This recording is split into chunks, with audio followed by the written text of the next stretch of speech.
Voilà, bonjour, je suis Pierre-Henri de Menton, je suis le directeur de la rédaction de Challenge.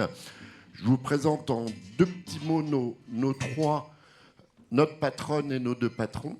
Donc Jeanne dirige le groupe Lemoine en Normandie, qui est une grosse ETI industrielle. Adam est le patron de Grant Thornton, donc un groupe international d'audit et de conseil dont il dirige les activités françaises. Et Alexandre a créé sa boîte il y a une quinzaine d'années qui s'appelle Mr. Temp, qui est une plateforme de travail temporaire et d'intérim. Les deux, ou je ne sais pas si c'est tout à fait la même chose. Donc, c'est eux qui vont attaquer ce sommet avec, vous connaissez la formule, vous l'avez vu dans le programme, donc un dialogue avec un politique de Orange. Je vais avoir le plaisir de l'accueillir, Bruno Retailleau, donc président de LR, ministre, ex-ministre, et depuis quelques jours qui est revenu au Sénat. Alors, bienvenue d'abord.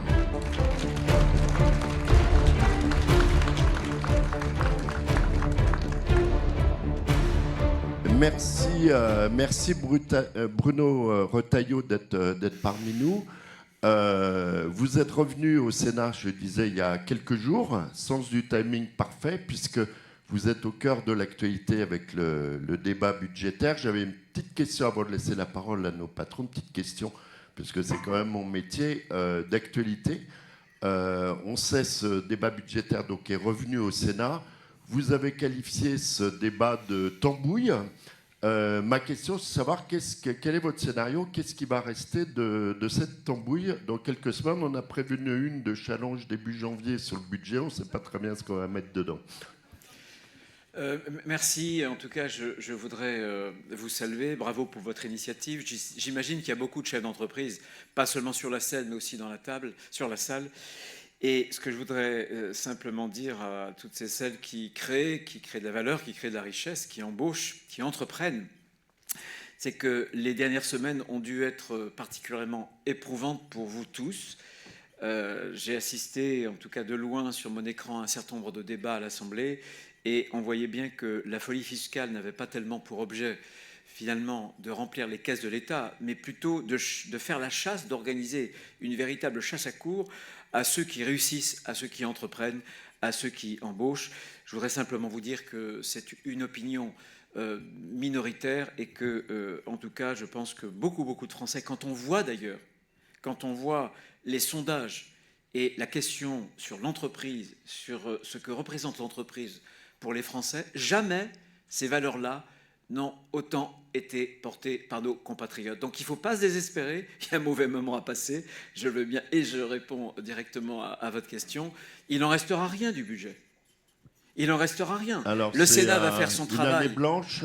Le Sénat va faire son travail, c'est-à-dire qu'il y aura moins d'impôts, on va supprimer la surtaxe, on va supprimer la taxe sur les pourboires, on va supprimer l'augmentation notamment de la CSG sur les revenus du patrimoine, etc. On va conforter le Dutreil, on va conforter la taxe holding, on va la resserrer au minimum sur les questions de biens somptuaires, et on va faire beaucoup plus d'économies que ce que le gouvernement, dans sa copie initiale, puisque comme ça a été rejeté à l'Assemblée, vous savez que dans le droit parlementaire, le document qui arrive au Sénat, ce n'est pas celui qui n'a pas été voté évidemment pour l'Assemblée nationale sur la première partie, la partie fiscale, mais c'est la copie de l'État. Et cette copie de l'État, en réalité, déjà, elle avait un vice de fond, c'est-à-dire qu'elle accordait beaucoup d'importance aux augmentations d'impôts, alors que le problème pour la France, c'est d'avoir trop d'impôts, et notre problème, c'est d'avoir trop de dépenses publiques. Si j'avais, moi, à construire un vrai budget, je le ferais sur 3 critères, pas la tambouille, mais une vraie vision, parce qu'un budget, ce ne sont pas des chiffres, ce sont d'abord des choix. Ensuite, je sortirais du modèle social-étatiste, qui est en train, depuis 40 ans, de miner les Français, d'appauvrir la France au prix d'une dette extraordinaire et d'appauvrir tous les Français. Le modèle social-étatif, Reagan l'avait un peu défini un jour, c'est vous taxez tout ce qui bouge encore un peu, vous le réglementez, et ce qui ne bouge plus du tout, vous le subventionnez. C'est de cela dont il faut parler et dont il faut sortir. Et enfin, j'essaierai de faire un budget tourné vers l'avenir, et notamment vers la jeunesse. Parce que je m'y suis opposé il y a 48 heures sur la suspension des réformes des retraites, qui est une capitulation et qui est surtout une très mauvaise chose pour les futures générations. Balzac avait une très belle phrase. Balzac avait dit un jour: aucune génération, aucune, n'a le droit d'en amoindrir une autre. Et bien avec la suspension des réformes des retraites, et je l'ai vu d'ailleurs, le Rassemblement national au Sénat peu représenté, mais par ses représentants néanmoins, s'est associé avec les socialistes, évidemment, pour qu'on puisse repousser les choses. Voilà ce que je voulais vous dire. Et quand on nous parle de chaos, je termine là-dessus. Le gouvernement m'a accusé en disant: mais monsieur Retailleau, vous ne voulez pas plutôt la stabilité? Et j'ai répondu ceci: la pire des instabilités, désormais, puisque je n'entendais plus parler, moi, de la réforme des retraites, nos concitoyens l'avaient intégré, la pire des instabilités, c'est de dire à la rue que désormais, quand une réforme un peu courageuse, un peu audacieuse sera votée, alors ce sera un premier round, mais qu'il y aura un autre round et que la rue pourra toujours parvenir à bout de ces réformes courageuses. Quand on sait qu'en 2027, il faudra en assumer beaucoup, c'est là la vraie instabilité. Faire penser que des réformes, petites réformes, mais réformes néanmoins nécessaires, c'est ça, je pense, qui caractérise le chaos et l'instabilité structurelle, systémique. Merci, je vous remercie beaucoup. On va revenir sur différents thèmes que vous avez évoqués, avec à côté, on va dire plus peut-être terrain, avec nos patrons. On va commencer par une patronne, donc patronne du groupe Le Moine. Vous êtes, Jeanne, à la tête d'une petite multinationale. Vous êtes dans beaucoup de pays. Donc vous avez une place de choix pour voir un petit peu le match de la compétitivité entre la France et d'autres pays. Je voulais savoir un petit peu peut-être sur ce thème, comment est-ce que vous vouliez interpeller le président Retailleau. Mais le président Retailleau tout à l'heure parlait justement de ces entreprises qui créent la valeur, qui créent l'emploi. Mais pour cela, il faut qu'on soit compétitif. Parce que si nous ne le sommes pas, nous ne pouvons pas nous développer, nous ne pouvons pas innover. Et en conséquence, pas de croissance, pas de développement. Et notre économie française peut en souffrir terriblement. Donc, monsieur le ministre, le coût du travail est franchement un handicap pour nos entreprises, et notamment de travail qualifié, c'est-à-dire les ingénieurs. Notamment en France, le coût de 3 ingénieurs équivaut au coût de 5 ingénieurs en Allemagne. Donc les prélèvements sur le coût du travail sont de 11 points quand on atteint des salaires qui sont des salaires qualifiés.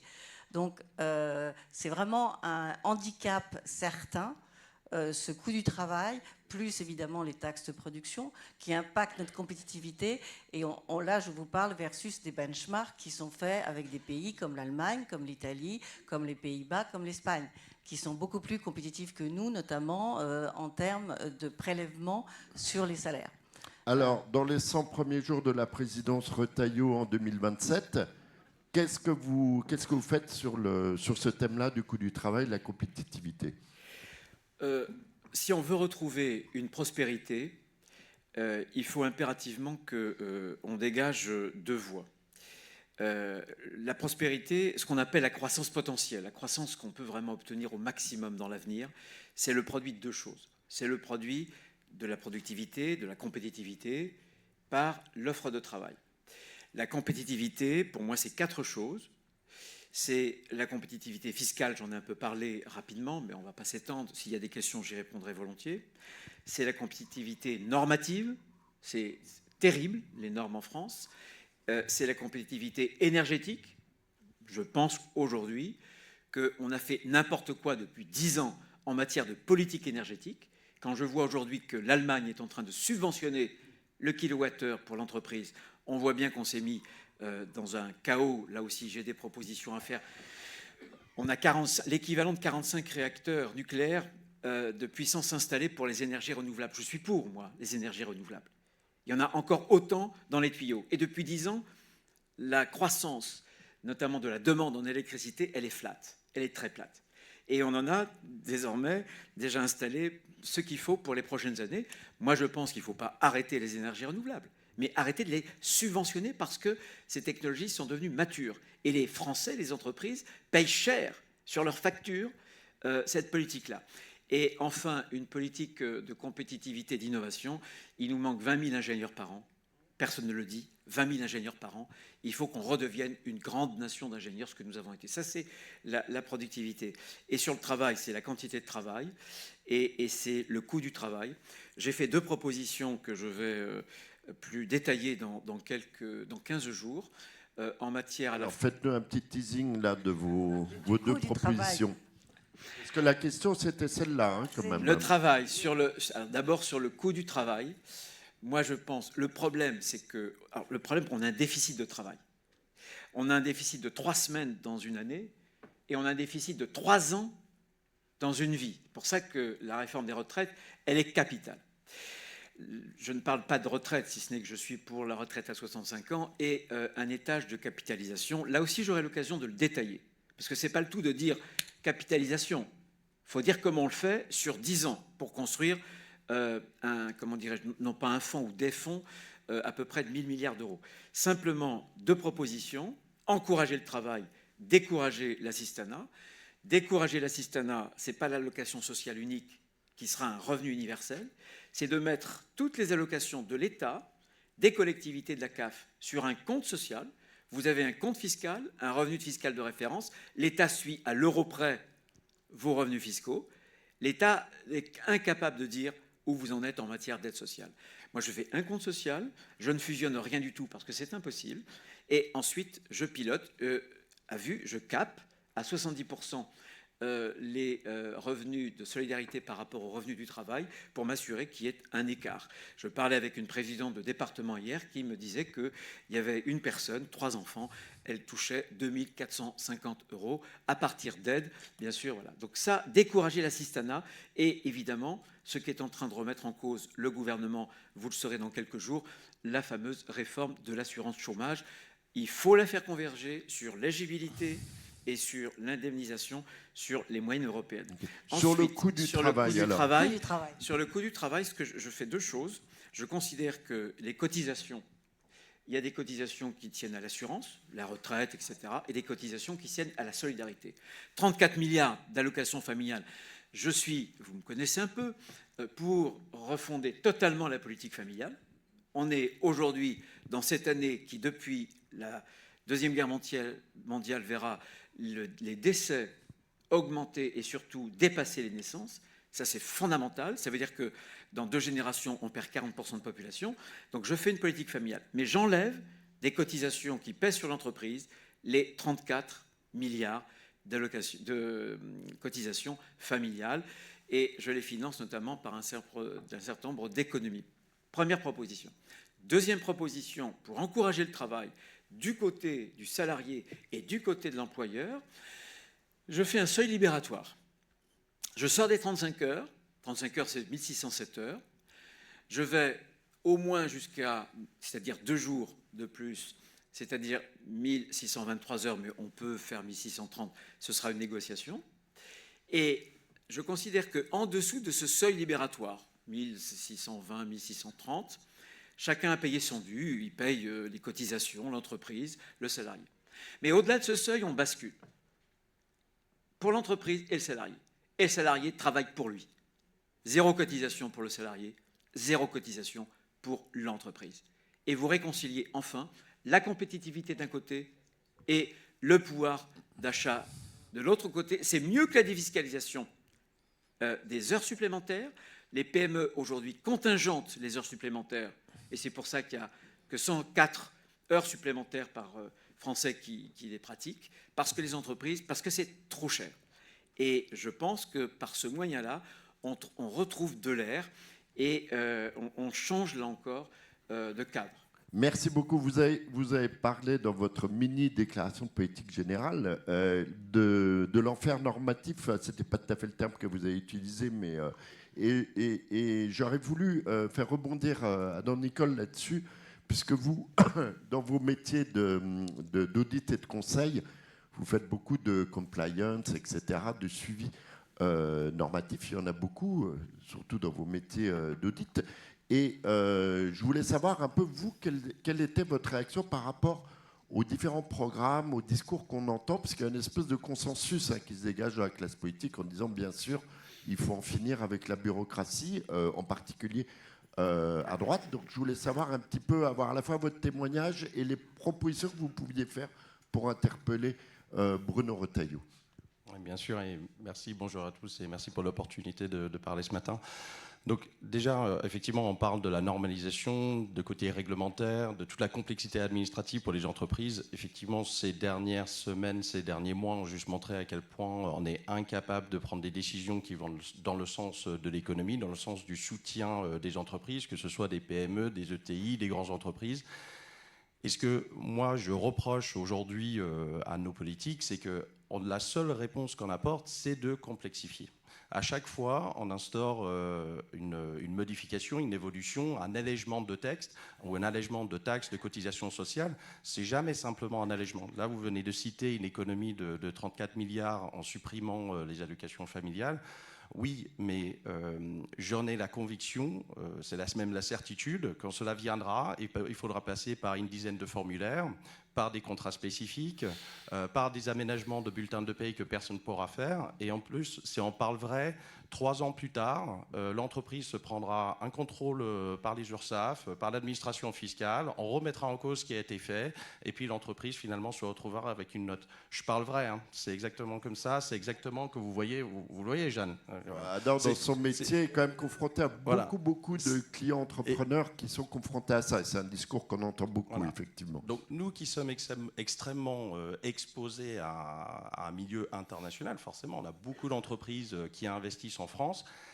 Il y a un ralentissement certain actuel, compte tenu des incertitudes politiques, compte tenu de la situation budgétaire et compte tenu de la complexité, franchement, pour installer une entreprise en France. Et donc, ma question, c'est, vous avez cité là des économies pour pouvoir justement permettre d'alléger un certain nombre de cotisations, de diminuer le coût du travail, mais clairement des économies, d'une part, on voit bien qu'on est difficilement capable de les mettre en œuvre, et d'autre part, qu'est-ce que vous proposez concrètement et qu'est-ce que vous proposez en termes de simplification pour mener ces économies ? Voilà, et moi je complète la question. Il y a un projet de loi sur la simplification qui s'est un peu perdu dans les limbes. Est-ce que vous avez des nouvelles de ce projet de loi ? Et deux, vous êtes parlementaire depuis un bout de temps. Qu'est-ce que vous répondez quand vous dit effectivement le Parlement est devenu une usine à créer de la complexité, de l'administration, mais aussi le législateur? Ici, au Collège des Bernardins, je réponds par l'abstinence textuelle. Alors, vous avez totalement raison. Vous savez, je suis vendéen. Donc moi, j'ai grandi. Je saluais Xavier Fontanet il y a quelques instants, qui était un grand directeur du groupe maintenant, qui est devenu mondial, pour le plaisance, Beneteau à l'époque, qui est devenu Beneteau Janot. Mais moi, j'ai grandi parmi les chefs d'entreprise qui sont partis de rien. PME, ETI, vous les connaissez, Sodebo, Fleury-Michon, Beneteau, enfin, etc. Donc, c'est eux qui m'ont donné une forme de culture économique dont je constate que dans le milieu politique, et peut-être aussi chez nos compatriotes, elle est assez faible. Là où vous avez raison, c'est que vous faites une demande de crédit d'impôt recherche. J'en voyais un il y a quelques jours. Il me dit, écoute, Bruno, à chaque fois que je fais une demande, crédit impôt recherche, ça se termine par un contrôle fiscal. On marche sur la tête. Les propositions précises. Il y a 2 champs. Il y a le champ européen, personne n'en parle, mais je pense que, je parle même d'échec de l'Europe. C'est que l'Europe, elle a d'abord préféré la réglementation à l'innovation et le consommateur au producteur. On aurait pu parler de masques, etc. avec Jeanne, c'est un sujet qu'on connaît bien. Au moment du Covid, il fallait absolument implanter, pour avoir une souveraineté sur ces questions-là, des entreprises. Elles ont été implantées et beaucoup ont fait faillite et quelques-unes résistent encore. Donc sur l'Europe, 2 choses. 2 choses. 1, on arrête par exemple CS3D, CSRD. La délégation, il y a 15 jours, petite délégation menée par François-Xavier Bellamy, a réussi à obtenir un premier déverrouillage. Je le dis parce que personne n'a su. Ils ont pas assez, je trouve, communiqué. Mais c'est d'abord au niveau européen qu'il faut changer l'Europe. Il ne faut pas cette Europe qui investit sur tous les sujets. Regardez l'intelligence artificielle. J'ai été pendant 10 ans au Parlement le spécialiste. du numérique, du digital. On a réglementé l'intelligence artificielle. Je ne dis pas qu'il ne faille pas poser des cadres, avant même d'innover. Quand on dit qu'on est devenu une colonie américaine dans le digital, mais on a tout fait pour. Voilà. Donc, un, il y a un sujet européen. Deux, il y a un sujet européen et français, c'est qu'il faut, parce que nous, on se comporte comme de bons élèves, arrêter de surtransposer. Et moi, je mettrais une règle pour interdire toute surtransposition. Parce que le problème, c'est que l'Europe réglemente et la France surréglemente. C'est ce qui est en train d'ailleurs d'écraser l'agriculture en 10 ans. Hein. On était la deuxième puissance, et notamment sur la balance commerciale, l'exportation, deuxième puissance mondiale, derrière les États-Unis. On est désormais 5 ou 6e. On était excédentaire et, sur le plan alimentaire. Et désormais, vous enlevez de la balance des paiements les vins, les spiritueux, vous êtes déficitaire. Première chose de l'Europe. Et deuxième chose, en France, vous ne pouvez pas faire du top-down. Si vous dites à un gouvernement, à des parlementaires, à des fonctionnaires, faites un choc de simplification, ça se terminera par un choc de complexification. Parce que ce petit monde-là n'existe que parce qu'il crée de la norme. L'exécutif, parce qu'il prend des règlements, et le Parlement, parce qu'il vote des lois. Les lois sont de plus en plus nombreuses, et les lois qui avaient quelques articles jadis, très clairs, désormais en comportent des dizaines, voire des centaines. De moins en moins claires, les lois bavardes. Et à partir de ces lois bavardes, les juges surinterprètent et en plus judiciarisent. Je pense que, deuxième proposition, il y a un vrai problème de la pénalisation de la vie économique. Parce que la pénalisation, la judiciarisation, qu'est-ce qui se passe? Tout ça mène à la bureaucratisation. Parce que, évidemment, quand un fonctionnaire peut risquer le pénal, ben, toute la chaîne de décision va ouvrir le parapluie. Et la bureaucratisation, il y a une définition très simple, c'est quand le respect de la procédure devient plus importante que l'obtention du résultat. Là, vous basculez dans un système quasi-soviétique où il faut d'abord appliquer une procédure, des process très normés, plutôt que viser le résultat. Et ça, cette déjudiciarisation, elle est fondamentale. Personne ne le dit. Et troisièmement, je vais encore plus vous choquer. Clémenceau avait dit un jour, Clémenceau qui m'est cher, il était ministre de l'Intérieur, et il est, comme vous le savez, vendéen. Il était bouffeur de curé, mais c'était quelqu'un de très bien par ailleurs, et perd la victoire. Clémenceau a dit un jour, vous plantez des fonctionnaires, il poussera des impôts. Moi, je pense que l'homme ou la femme politique qui vient vers vous et qui n'assume pas, puisqu'on est à plus de 5,5 millions agents publics, et croyez-moi, j'ai été président de département, de région, et j'étais ministre dans un grand ministère régalien. Et je sais la valeur de beaucoup de fonctionnaires. Mais on a fait le choix en France d'une fonction publique nombreuse qu'on a paupérisée. Il faut réduire. Il va y avoir, coup de chance, le bénéfice d'une pyramide des âges qui est bien orientée. 144 000 fonctionnaires vont partir à la retraite au 31 décembre et on peut économiser, je pense, sur les 10 prochaines années sans aucun problème, et notamment dans l'administration administrante, on peut économiser à peu près au moins 200 000 postes et revoir l'efficacité. Eh bien, quand il y aura moins de contrôleurs, vous voyez, il y aura beaucoup moins de normes aussi. Et je termine sur un process où il faut que ça vienne, moi je dirais, dans chaque département, les entrepreneurs autour des CCI, les agriculteurs, chambres d'agriculture, les artisans, les associations des maires, les associations tout court, vous faites remonter, vous nous dites, voilà, les 10 règles les plus absurdes. Les 10 règles les plus absurdes. Vous n'êtes pas capable? Ok, bon, on ne fait rien. Mais c'est à vous, par département, je suis sûr que ça convergerait vers quelques règles, et c'est comme ça qu'on arrivera à défricher, à désherber cette forêt normative qui caractérise la France, mais qui est au-delà un esprit de déresponsabilité. Parce que la liste des interdits augmente au fur et à mesure que l'irresponsabilité grandit. Voilà, parce que la demande de protection, à un moment donné, c'est la demande de nouveaux interdits. Comprenez-le bien, c'est quelque chose de fondamental, au-delà de ce que je viens de dire des parlementaires ou des fonctionnaires. Merci. Voilà, alors Alexandre, de par votre job, votre entreprise, vous intéressez, vous êtes plongé au cœur du marché du travail, on a un petit peu parlé tout à l'heure. Je crois que vous aviez des petites questions et interrogations à ce sujet. Oui, effectivement, je vais parler d'un sujet sensible qui est celui de l'immigration. Moi, je vois au quotidien des entreprises qui souffrent de pénurie de talents. Et je pense secteurs comme la santé, l'industrie, effectivement, le domaine de la restauration, la collecte de déchets. Ce sont des secteurs qui ne tourneraient pas en pratique aujourd'hui sans avoir recours à une main-d'œuvre étrangère. Donc, ma question, elle est simple, hein, c'est quelle est la place qu'on peut laisser ou doit laisser à l'immigration de travail et comment pourrait-on l'encadrer?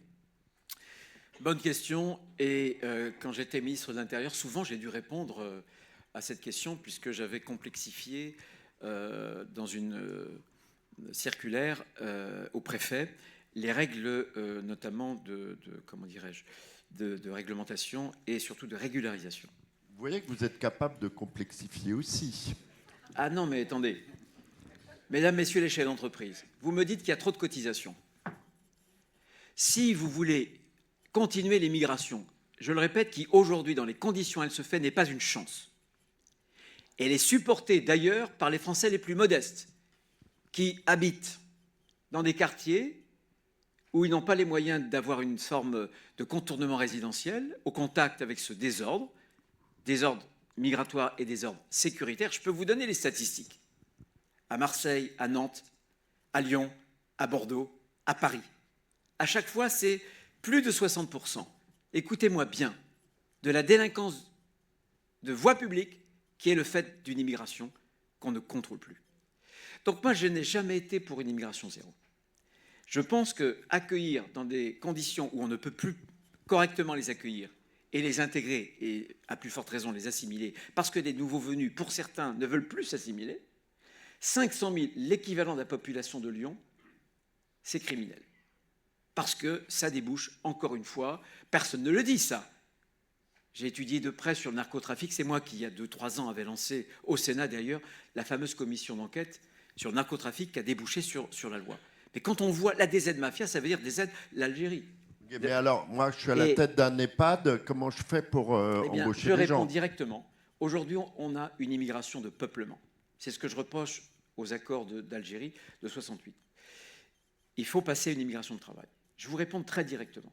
Moi, j'ai refusé d'avoir des règles simples pour justement régulariser, et j'ai dit aux chefs d'entreprise, et j'ai dit au préfet, au moment où je vous parle, vous avez 420 000 étrangers, immigrés en situation régulière qui sont au chômage. Ils sont venus régulièrement, c'est-à-dire qu'ils ont attendu parfois des mois pour avoir des visas. 420 000. On a de l'argent, en veux-tu, en voilà, beaucoup trop d'ailleurs en matière de formation. Ça fait partie des choses sur lesquelles il faudra réduire la voilure.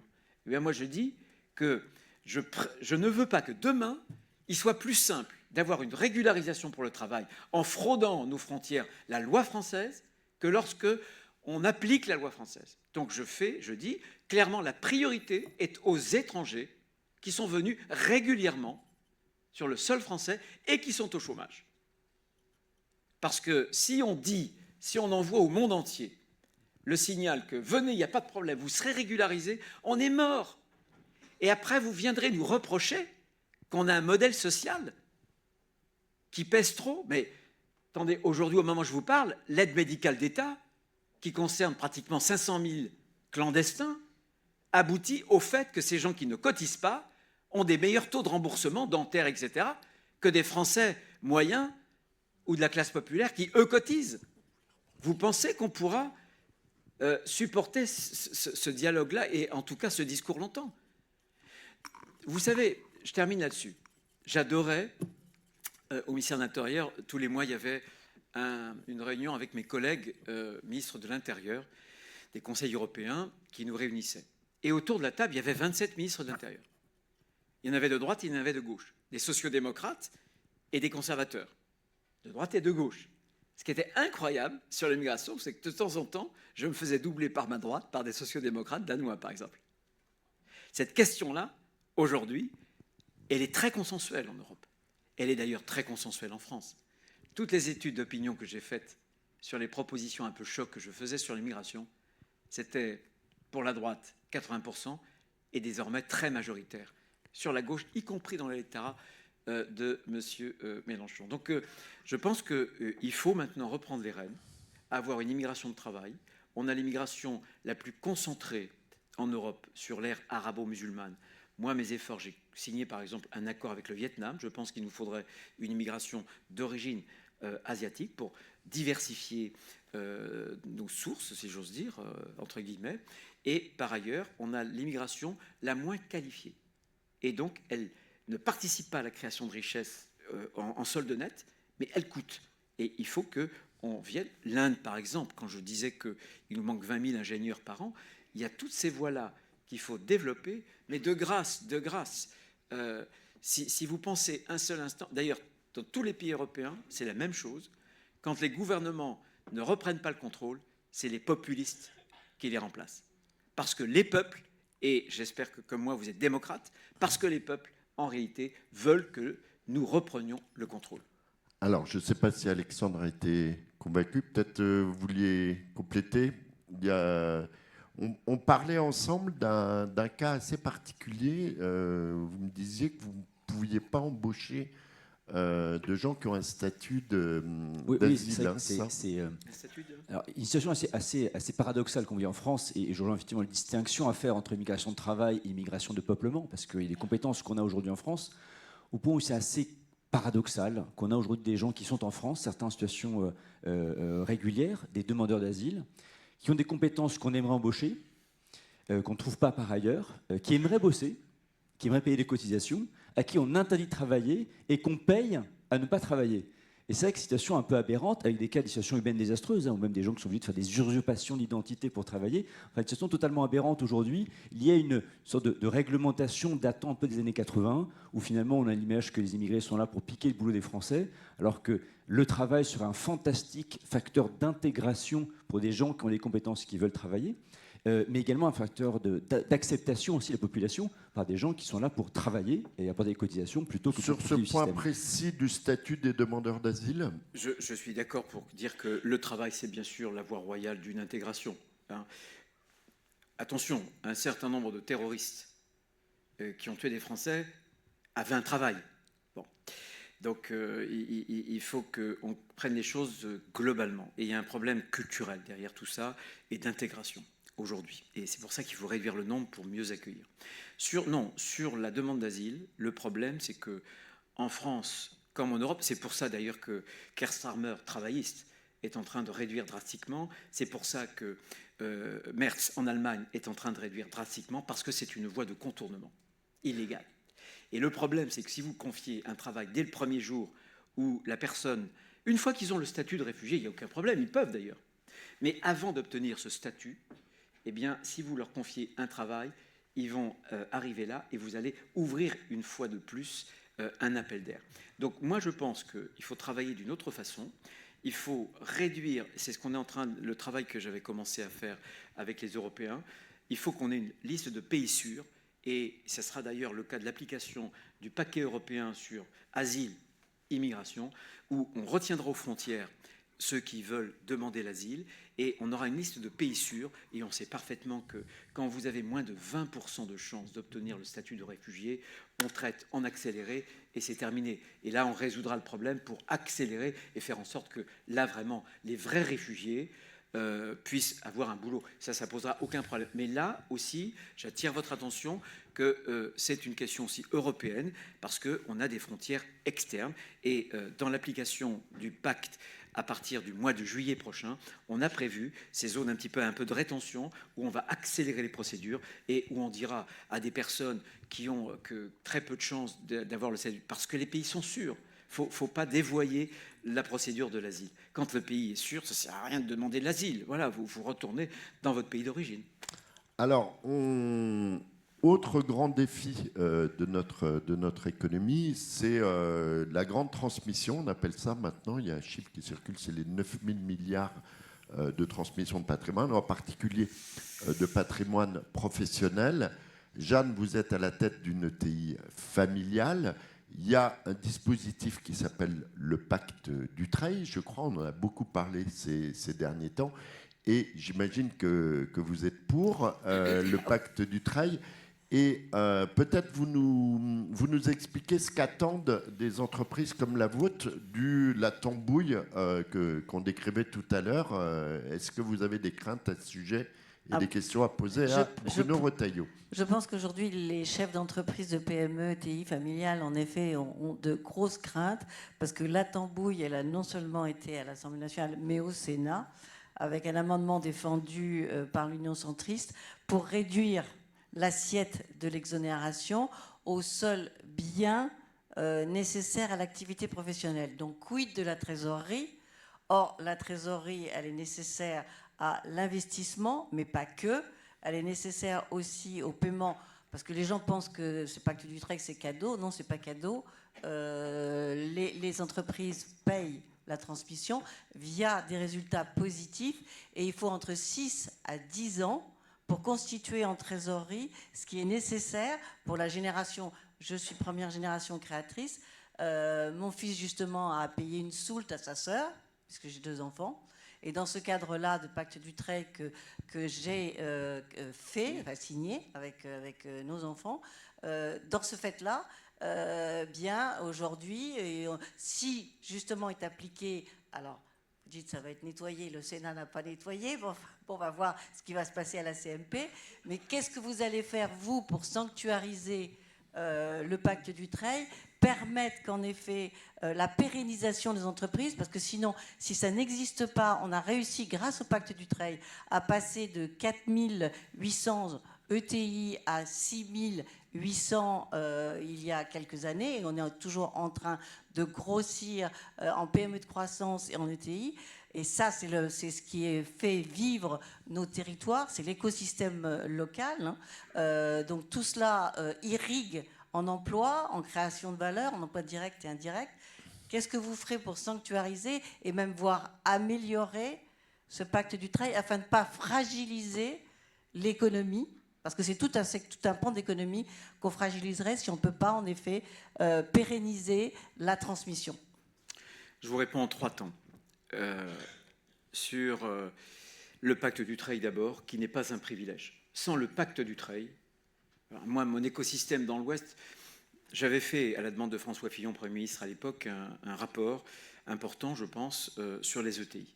Les ETI, c'est le maillon faible de la chaîne française. On a énormément de PME, quelques millions, 2,5 millions ou 6, voilà. On a des grands groupes, et au milieu, il nous manque, y compris aujourd'hui, on a moins de 7000 ETI. Par rapport à l'Italie, par rapport à l'Allemagne, par rapport à la Grande-Bretagne, c'est le maillon faible. Bon. Et si nous n'avions pas de pacte d'Utrecht, c'est très clair, nos entreprises devraient vendre, et notamment vendraient à des fonds de pension, comme on n'a pas de retraite, pas de capitalisation, qui seraient d'abord étrangers, notamment. Bon, c'est la première chose. Deuxième chose, je veux revenir un instant, parce que je pense que quand on doit réagir à l'actualité, on doit décrypter, on doit la déchiffrer. L'acharnement que certains ont mis, parfois ça a été à droite ou au centre, hein, vous avez raison, Jeanne, mais on va nettoyer, je veux vous dire. L'acharnement. On va nettoyer l'Union centriste. Non, mais on est dans une situation. Voilà, je vais essayer de parler pour l'avenir. Mais deuxièmement, la question de la transmission. Parce que on a bien vu, vous avez vu la dernière création des socialistes, qui est de faire un emprunt non rémunéré. Bon. L'idée, c'est que transmettre, c'est pas bien. Moi, ce qui caractérise ma droite, c'est l'idée de la transmission entre les générations. Parce que si on veut un cadre commun, si on veut faire encore nation demain, eh bien, il y a un lien invisible entre ceux d'aujourd'hui et ceux d'hier et ceux de demain. La transmission, c'est ce qui caractérise l'humain par rapport à l'animal. L'animal ne transmet pas. Et cette idée même de transmission est fondamentale. Tous les déconstructeurs depuis 1968 ont cherché justement à briser le pilier de la transmission. Ça, c'est révolutionnaire d'ailleurs, puisque la tabula rasa, la table rase, c'est une idée révolutionnaire.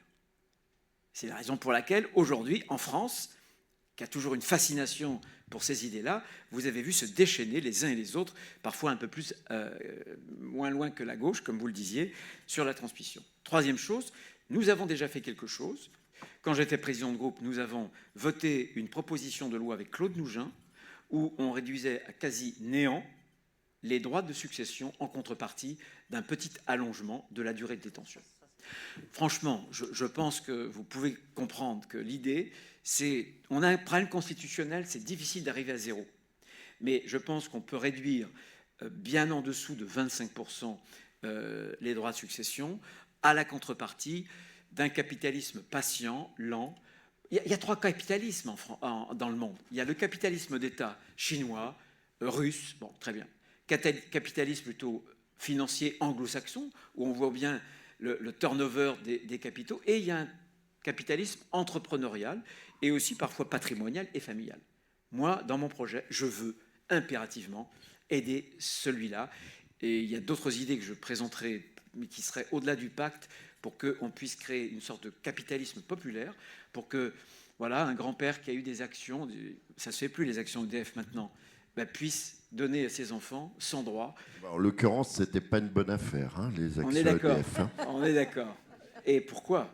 Et par rapport à la politique énergétique scandaleuse qui s'est déployée depuis 15 ans en France, il y avait eu un pacte entre les écologistes à l'époque, Madame Duflot et François Hollande, un pacte politicien pour sacrifier le nucléaire sur l'autel des intérêts. Il est documenté, ce pacte politique. Hein. Donc on a mis en l'air, pour une période donnée, heureusement on est en train de se relever, le nucléaire français qui a pris un peu de retard. Alors, on va revenir à la politique aérienne, à la tambouille.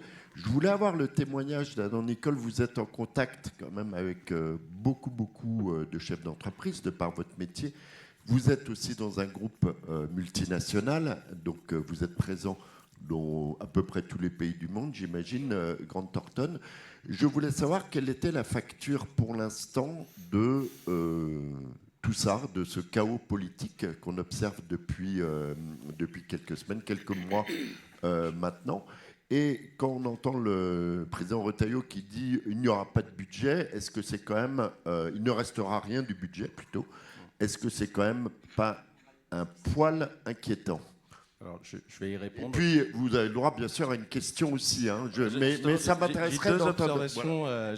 Parce que j'écoute attentivement et j'ai 2 observations sur lesquelles je veux revenir. Mais je vais d'abord répondre. Il est clair qu'aujourd'hui, ce qui est en train de se passer, on va le payer sur plusieurs années. Nous, concrètement, dans les projets que nous accompagnons, au cours de ces dernières semaines, on n'a jamais vu autant de projets abandonnés.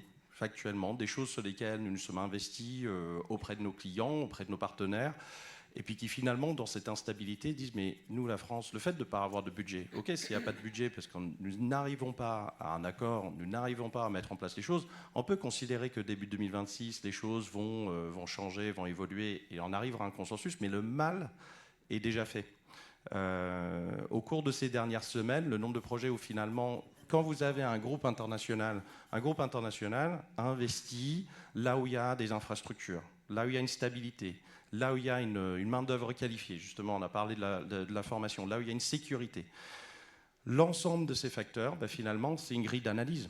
L'entreprise, elle regarde et elle dit, finalement, il y a la France, mais j'ai aussi l'Allemagne, j'ai l'Italie, j'ai la Pologne, j'ai d'autres pays qui peuvent être même en dehors de l'Europe.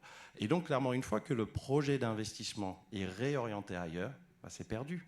C'est terminé. Un projet d'investissement dans une entreprise, c'est minimum 7 à 15 ans, justement, le temps d'investir, implanter, faire travailler, avoir un retour sur investissement.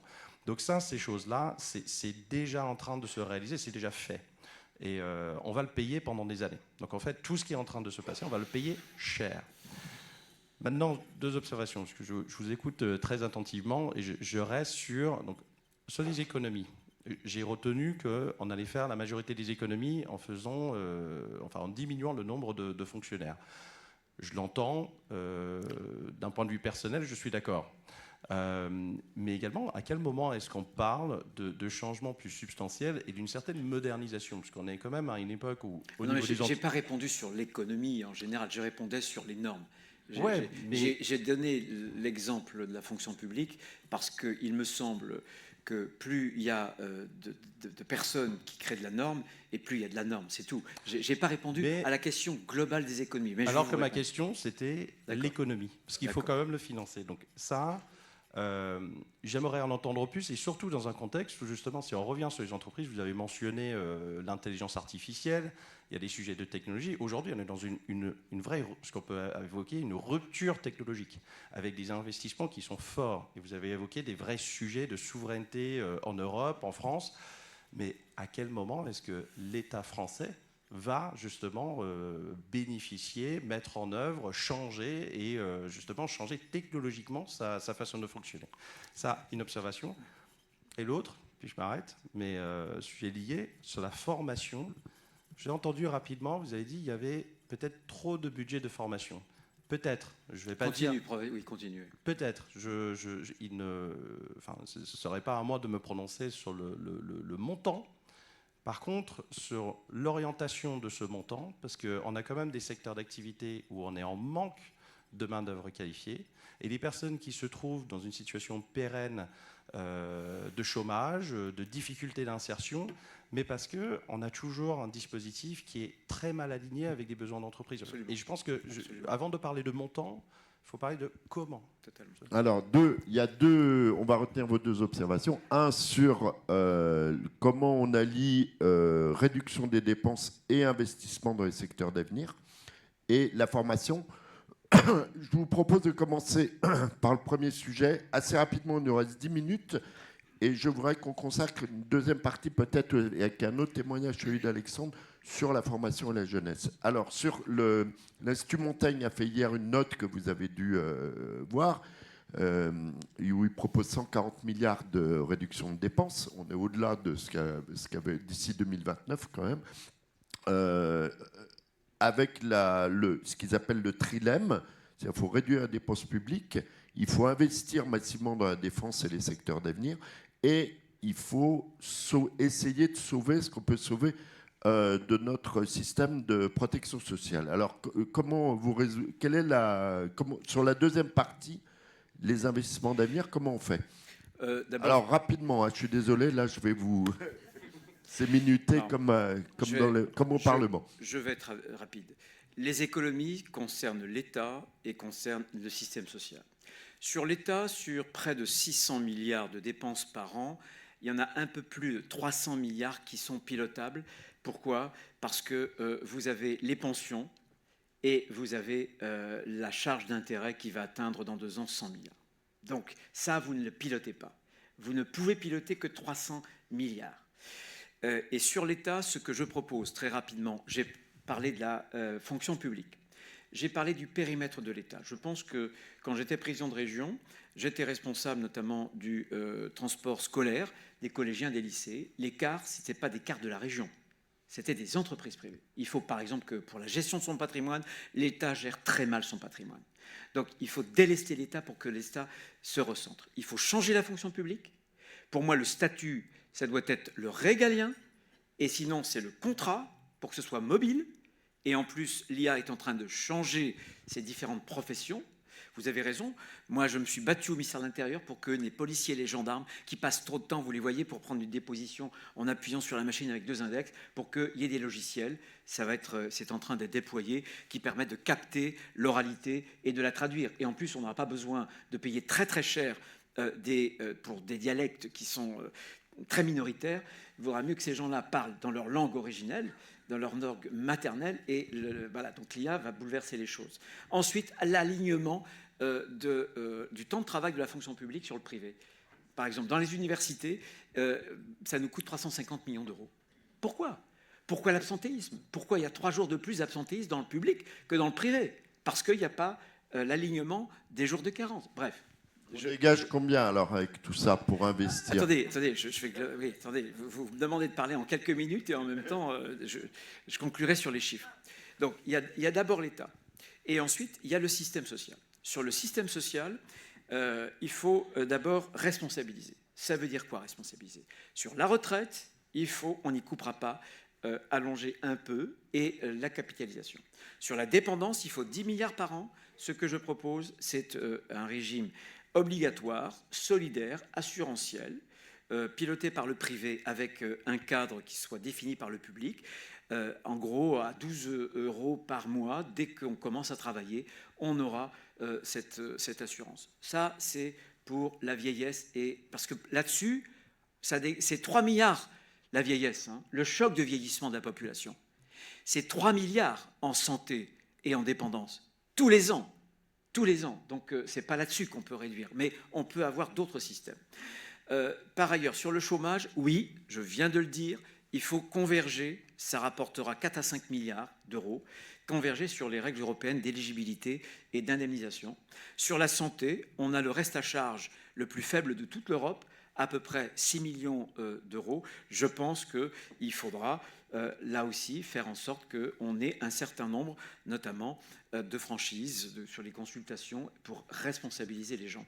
Et moi, j'ai vu la note de montagne, c'est 140. Il faut en réalité 120, mais comme la dépense évolue de 6 milliards tous les ans, il faut aussi, tous les ans, contraindre cette dérive naturelle, spontanée de la dépense de ces milliards.